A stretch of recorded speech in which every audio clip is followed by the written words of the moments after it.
The 10-minute drill. This is a big one. Covered by Universal Roof and Contracting. The difference is Universal. On 1010XL. Let's go, let's go, let's go. Hit it.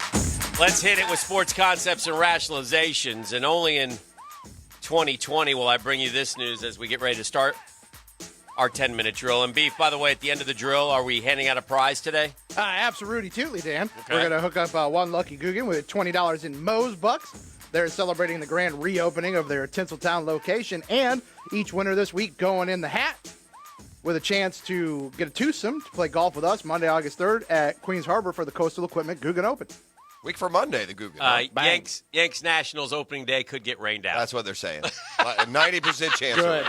Can we get someone else to play at 4? Can we get the Braves and Mets just to go at 4 instead then? Well, I think they play at 7 or 6. Well, we don't play today. No, I'm saying I think that the Yankee game's a night 7. game. You're right. 7 and 10. There's 2 games, 7 and 10. Can we get them to go at 7? I'm down, but probably not. No. So we'll have no baseball again.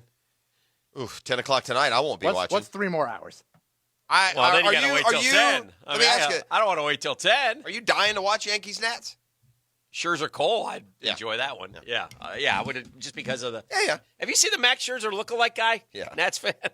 If I could come up with any player in the majors that would have a lookalike, I bet you Scherzer's got about 20 of those jokers spread across the Midwest. Except the eyes. I was going to say, who's a more convincing lookalike? Bobo Scherzer or Bobo Kawhi at the parade? Bobo Kawhi was good, except for the size. Except he was like 5'10", but he looked like Kawhi. Yeah, that's a problem with Bobo Kawhi. He's Bobo like Kawhi, 3'8". Yeah. So, but anyway, yeah. So that would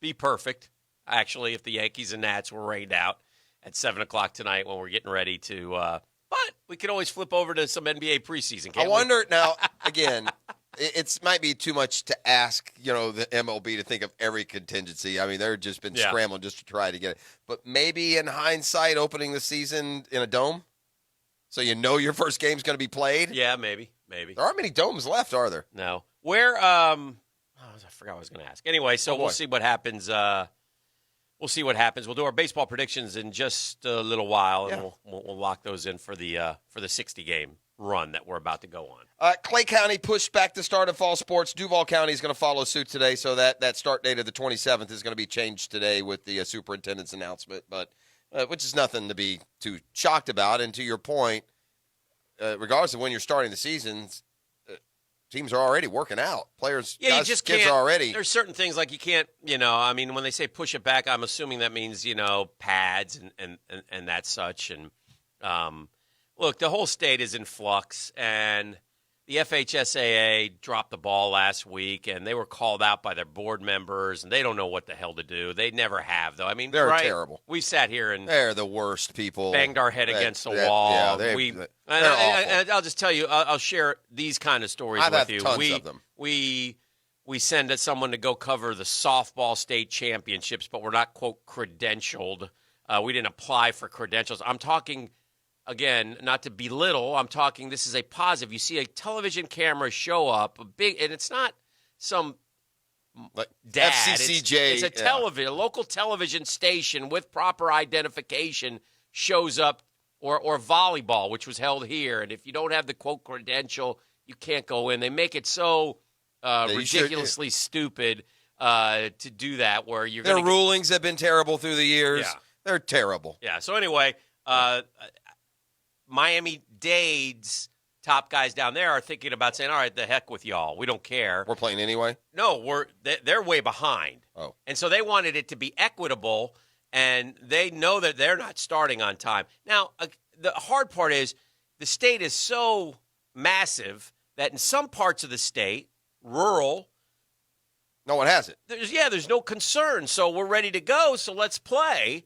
While in other parts of the state, and it's not just football, for example. If you can't get into a bowling alley right now in South Florida, so there's no bowling, which is a fall sport.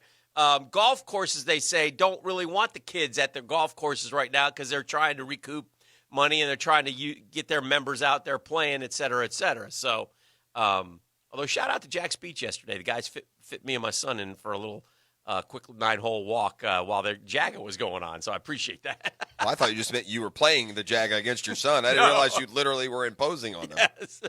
So they squeezed us in very nicely. So we appreciate I can't play 9 holes. I don't know how you do it. Yeah. Well, it was quick. Yeah. Yeah. I mean, you're not as much a slave to your score as I am. Right. You know, right. so right, that right. the 9, I'm not What satisfied if I told you I I'm didn't playing even good. have a card? That doesn't surprise me. Yeah. And I'd say if you're playing 9, walking with your son, Yeah. so what? I've done that. Yeah, before. like- I have done that before. I'm like every your goal is to get a par or a birdie on a hole and call it a successful day. okay. That's Did you like the advice that I gave you when I texted you back?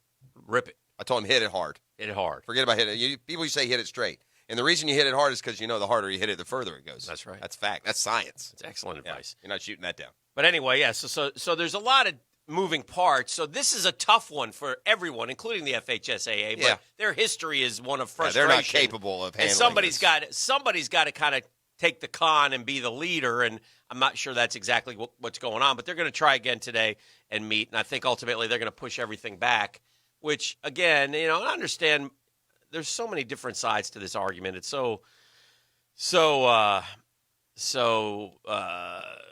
incredibly frustrating. I'm curious on your optimism scale. I Yes, have a sir. feeling it's going to have jumped up 30 percentage points from when we asked this question 2 weeks ago. Yes. Or one of the couple days we've been together in the last 6 weeks. What's your confidence level that the SEC plays football now? Ooh, that's a good question. I'm starting to creep up into the 100% range. Oh, are you? I am. Oh, I'm not there. Yeah, we're already past. Really? We're already past the conferences playing. Now we're scheduled which The plus non-conference one? we're going to do. When you already get to the +1, I mean, here's what else has happened around the SEC. These dirty jokers have all herd immunity for the last 2 months. They've been passing it to each other to try and get it so that their team. I mean, I could just see Nick Saban calling in his 40 best players and say, "All right, boys, stick out your tongues. Drop for you, drop for you, drop for you. You'll be good when the season gets here." I feel now. Wow. Well, that's good. I'm glad you feel that way. I do feel that way. I don't feel that way yet. I mean, I think the ACC, the ACC and SEC and Big 12 have taken such a lead now that even the Pac-12, the Big 10 for sure, maybe the Pac-12 are even saying, "Oh, maybe we'd play one non-conference game." Yeah. Right? Yeah. So we'll see. The curious thing is I want to see what they do with the schedule. The two guys that have tried their very best that I'm most impressed with as far as commissioners are Adam Silver, who I think has done a terrific job with the bubble.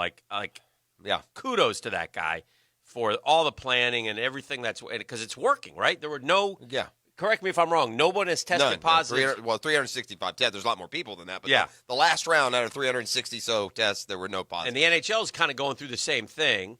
And then Greg Sankey for when everything was doom and gloom. Said, let's just hold on a second. I'll tell you my new favorite guys. To be my new favorite guy, I should know his name, but I love the Chick-fil-A guy. Chick-fil-A guy. I love the Chick-fil-A guy. Guy in Atlanta? Yeah, I'm not going to accept just laying down. Okay, these are gone. Let's let's okay. reconfigure. Okay, Virginia can't play Auburn and West Virginia can't play Yeah. FSU. Let's Virginia play West Virginia. Yeah. Right. Yeah. And by the way, what I really love is he put. I don't know the dude, but it seems like he puts college football though over his game too because he also realizes Florida State should play. Rather than Florida State, West Virginia. I'm not going to try and keep it, Georgia Tech, Clemson, South Carolina, Kentucky, Louisville, Florida State. That should be those +1. Oh, yeah, yeah, I'm not going to try and hold FSU, West Virginia if they have other, commitments. I'm more curious as to how are they going to determine the additional games in the league. I mean, this is a huge. We've not even talked about it. Yeah. I mean, it is a huge competitive balance issue based on who draws whom. Now, if they're smart, they would take the preseason projections and let them and do it like that. Or do they just say, hey, let's play who's you got scheduled and add one and play only 9? And only play 9? Yeah. Maybe they'll do that. Just to keep it. I would think, though, but I would think that they'd, rather than just play 9, have their full complement of home games. Yeah. I mean, if we're going to play, let's play. But you're right. That would be a huge disadvantage for Florida if they end up having to play Alabama anyway. In the 1 year you're trying to make up ground on Georgia, and they've got Bama and you've got Ole Miss, and, that advantage would go bye-bye real quick. Mm-hmm, mm-hmm. what I saw this yesterday. By the way, Irish O'Fell I had on earlier in the week, embedded at Florida State, does not share my confidence. He's the only 40% that he thinks it'll happen. Yeah. Well, someone sent me a chart here that has assigned numbers to, like you asked for. Going to a bar is 9. Church is a 9 if it's a big church. Going to a sports stadium, a 9, but I'm assuming that's full. That's shoulder to shoulder. Yes. Attending a large music concert is a 9. Movie theater is an 8. I've seen that. I was aware of that. You wanted it broke down even more. Well, I want to be able to compare a half-empty stadium to a grocery store, not just the generic. Because I promise you, some bars aren't 9s; they're 2s. The way they're set up. Yeah. Now, very quietly, and it's and hopefully they'll handle it this way. The players, the NFLPA and the NFL are bickering over a big surprise here: money. Yeah, it's hard to. So it's weird. They usually get along so well about the cash. Yeah. They're haggling over what extent players will be paid in the event that games are canceled in 2020. If the league and union can't reach a deal over money, there'll be no football in 2020. That's not the case. The haggling won't lead to no football. Well, I think it is fair that, look, players are given the option right now of opting out. Do you want that $348,000 every week? Yeah. Or do you want to sit home? Yeah. And part of that is, okay, I'm going to pay your $348,000 a week, but if the job gets shut down, then we're all going home. There's not going to continue to be payments. Right. This seems like it should be a short conversation. Well, if you don't want to show and not get paid and you still have we'll defer your contract for a year. Well, the NFL's collective bargaining agreement that has been ratified already addresses the situation because the CBA contains no force, and again, I don't know how to say these words, majeure clause, force majeure. Okay. What does that state exactly? The players currently are entitled to full pay in 2020, even if games are canceled. Yeah, I would have a problem with that if I was the league's owner. only argument regarding reduced pay comes under the standard player contract, which suggests that the duty to pay base salary does not arise until at least one game has been played. In other words, if there are no games, the players get no pay. If there is one game, they get full pay. Yeah, that doesn't seem right to me. Well, it's I agreed know. to. Well, no, so I got once again, we've got another. I don't understand what there is to bicker about then. Yeah. You say that might be it, but it's not, or there wouldn't be any bickering or any conversation. Well, obviously, the owners are saying, whoa, whoa, whoa, whoa. Yeah, which is understandable. Yeah. So, anyway, that's but the players are going to want their money. So, and I get it, and I think the players should get their full money for every week that they work, but I don't think that if they play through October 11th, they should be paid till the end of the year. Yeah. Once they get starting, what would possibly make them stop, Dan? If 80% of the country's walking around I don't know with what it? happened in March. Do what now? What happened in March? Well, what happened in March is for the first time athletes were getting it, and no one knew what happened or how long it lasted or what their ramifications are. I mean, players are getting it right now, and it's the system's just churning along. Do we still blame Rudy Gobert for all this? Rudy was the poster boy for taking it a little bit more serious. Damn you, Rudy. Damn, Right. he wasn't the first, was he? Rudy Gobert's the idiot, I don't know. though. I think Rudy was kind of patient zero. Yeah, he Was kind he of patient was. zero? In sports. In sports, he was like the first guy to give it to all his teammates. And say he had it. And then they had the lick video of him mics, touching all the microphones. Being a No, yeah, that's what I jackass mean. I and- remember all that. Yeah. He was. Rudy Gobert.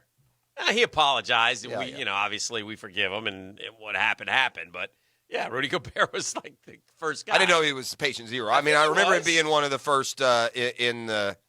So because that's when the NBA shut down that night. They Because called the one player Jazz got- off the floor. Remember, Remember? they were Yeah. on the court. They were about to play. Yeah. Then it was Jazz, like a weird. Nuggets, maybe. Mavs, I think. And it wasn't going to go down. Then they were like, It was the abort. Mavs. I can Yeah. remember because I remember, or maybe that was a different game, but I can remember Mark Cuban's reaction.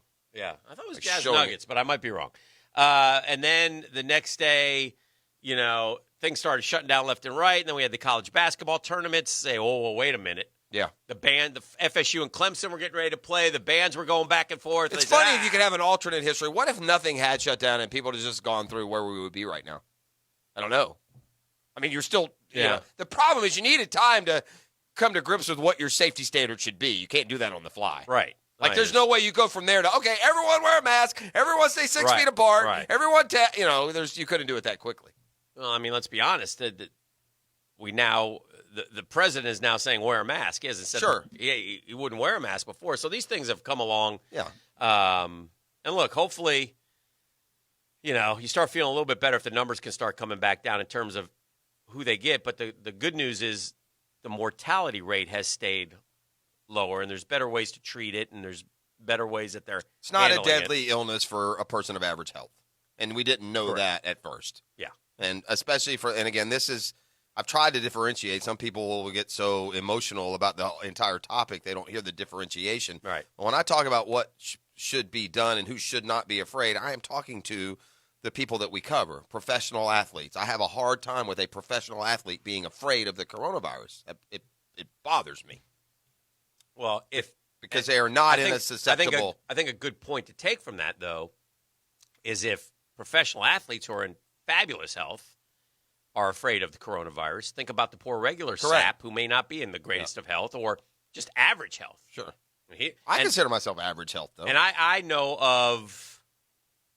can name 5 people I know who have gotten it and had a tough time with it. Oh, yeah. I know like people. It ain't a walk in the park. It ain't just being sick. And I hate – but I think some back-and-forth conversation like this needs to happen. I'm not against it. No, I'm saying I also know people who had a hell of a tough time with the flu. Point being, I'm talking death. I'm not talking about tough time. I mean, we've all been this. If all of us think to the sickest time of our life, we had a tough time. Mm-hmm. You know, whether it's the flu or sinus infection or a strep throat or meningitis. You know, whatever it is. I'm talking about losing the loss of life. Ultimately, that is the scariest part, the standard. Because Tony was seriously ill. A lot of people have been seriously ill. Mm-hmm. Mm-hmm. But all right, let's do this. Let's come back and let's talk some hardball, and and Doc Murphy's coming too, and so all that's coming up throughout the morning. And Beef, right now we got a wonderful prize pack at 641-1010. If you're caller number 5, and tell them what they're going to get. Caller number 5 right now, 641-1010, going to go home with $20 in Moe's Bucks to help them celebrate their grand reopening in Tinseltown. And they'll also be thrown into the hat and have a chance at a twosome at the Coastal Equipment Guggen Open coming up Monday, August 3rd over at Queens Harbor.